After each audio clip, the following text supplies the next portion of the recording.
का विधायकों के ऊपर कथित स्टिंग ऑपरेशन को लेकर ऋतु बनावत निरंतर रूप से हमलावर थी। उन्होंने सीबीआई जांच की मांग की थी विधानसभा के अंदर और आज ऋतु बनावत अपने वकीलों के साथ विधानसभा पहुंची है। मैडम, आज आप वकीलों के साथ पहुंचे, कहाँ क्या? जी देखिए, मैंने पहले दिन से ही मैंने आपको जो जो बात थी वो सारी चीज मीडिया के सामने रखी।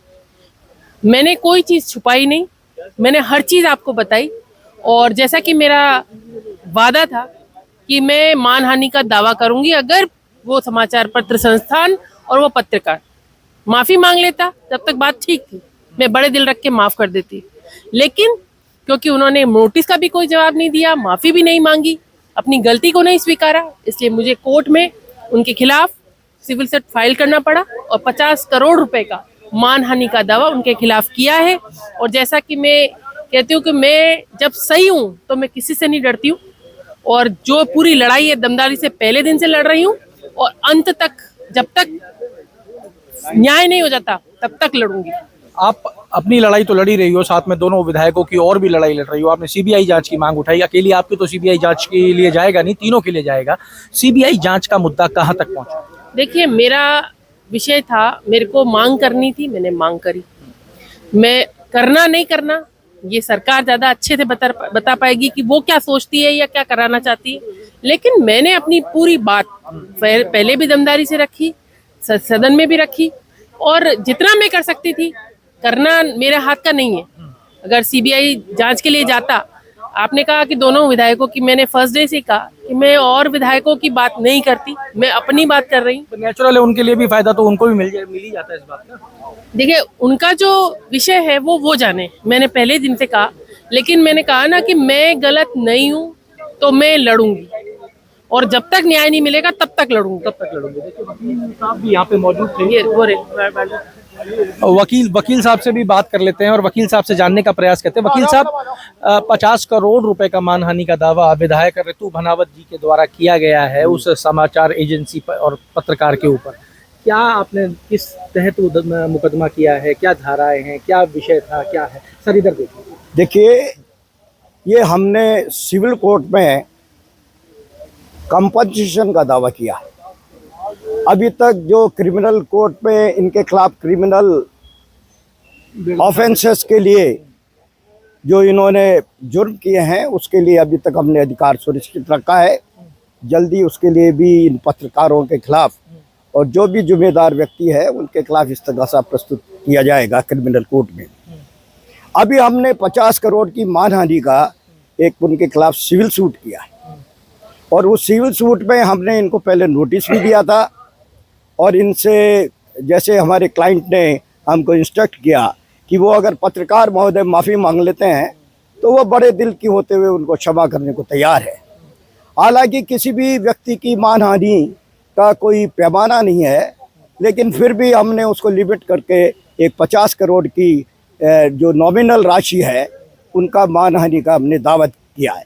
क्योंकि इस कृत्य से मैं समझता हूँ कि पत्रकारिता पे थोड़ा कलंक है।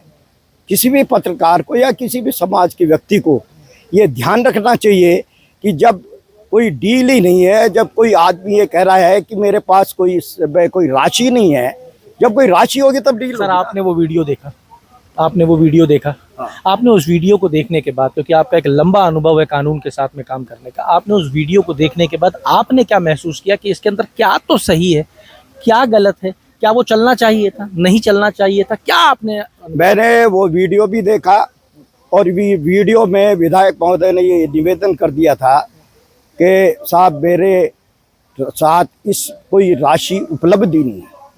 एक छोटा सा आदमी भी ये तो मान लेगा कि जब राशि उपलब्ध नहीं है तो डील काहे की होगी। जब कोई आधार ही नहीं है तो किस बात का वो किसको जारी करेंगे पैसा? जब मेरे पास पैसा नहीं है, मुझसे लूटोगे क्या? तो किस बात का जारी करें?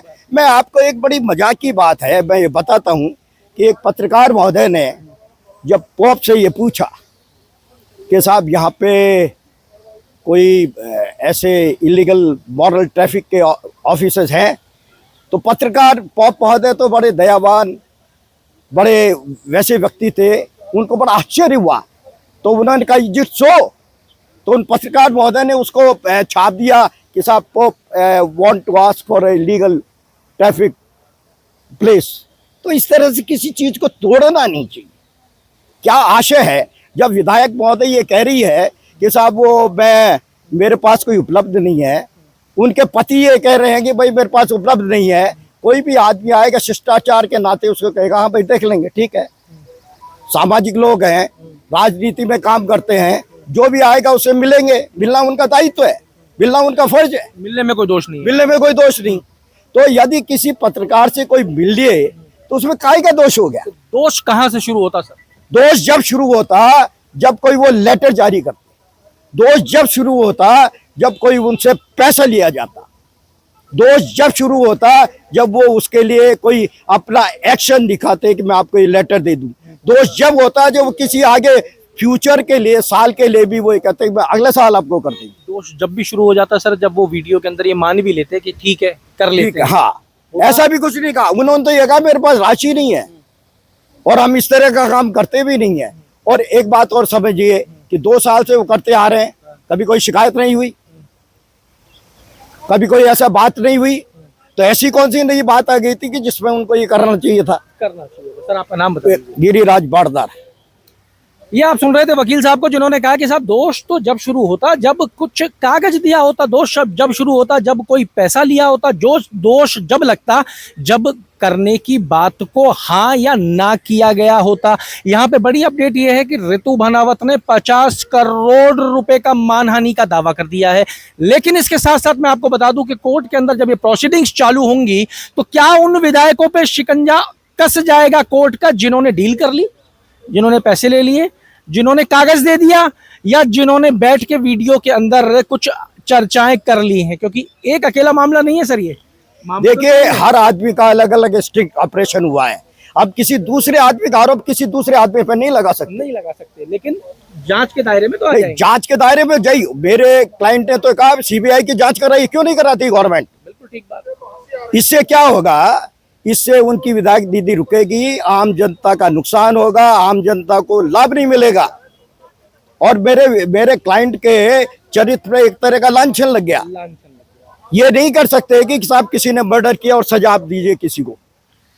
लीजिए साहब, स्टैंड बिल्कुल क्लियर है। 50 करोड़ रुपए का यहाँ पे मानहानि का दावा कर दिया गया है उस जिसके द्वारा ये काम किया गया है उसके ऊपर। और रितु भनावत कह रही है मैं पहले दिन से कहती आ रही हूँ कि ये लड़ाई पहले दिन से आखिरी दिन तक मैं जारी रखूंगी। सीबीआई जांच सरकार का विषय है, सरकार सीबीआई से जांच कराती है या नहीं, पर रितु भनावत अपने स्तर पे इस मामले को दबने नहीं देंगी और वो इसको निरंतर आगे बढ़ाती जा रही हैं। अब कानूनी प्रक्रिया शुरू होगी, कानून क्या कहता है, कोर्ट क्या कहता है, वो सब अपडेट आप तक पहुंचाएंगे। जुड़े रहिए हमारे साथ। अमर उजाला के लिए जयपुर से मैं आशीष। आपके राज्य की खबरें, आपके शहर की खबरें सबसे पहले जानने के लिए देखते रहें अमर उजाला। चैनल को सब्सक्राइब जरूर कर लें और पाएं हर अपडेट।